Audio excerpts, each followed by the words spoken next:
just want to walk you through the process of this bare root privet hedge that we have planted. This was about a week ago. We ordered it from a nursery as a bare root hedge.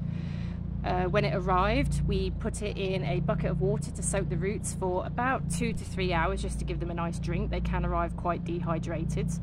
And when it came, it was quite sticky, so they very much looked like this. There was maybe 1 or 2 leaves on each one of them, and that's quite normal when they first arrive. So we dug a trench in this quite thick clay soil that does get quite waterlogged and compacted, so we'll have to see how they get on here. Put some bone meal in the bottom of each hole, about 2 handfuls per plant, just to give the roots the best chance to get established.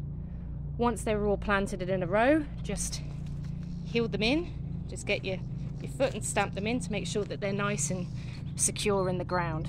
And the final thing we did was to cut them way back. They were probably about twice the height that they were now, and we cut them down about half size and chose to, wherever we saw a leaf node like that one there, just cut above it at an angle, so that you can try and get the bush to establish a bushier habit rather than growing tall, because this bush, we don't really want it to get much higher than that, to be honest. It's going to be a low grown hedge, so we'll have to keep it quite clipped.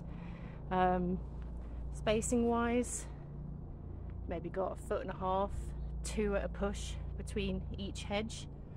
And this was planted a week ago. We're in April now, so the weather is about 10 degrees. We're still getting some cold nights, even getting down to as low as 0 degrees, but already we can see that there has been some evidence of some growth, so it's not dead. See,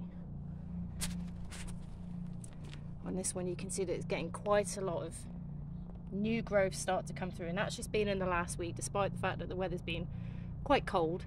We even had a bit of snow yesterday, but next week we are planning on having some warmer weather in the mid-teens, so I'm hoping that that will spring it into life.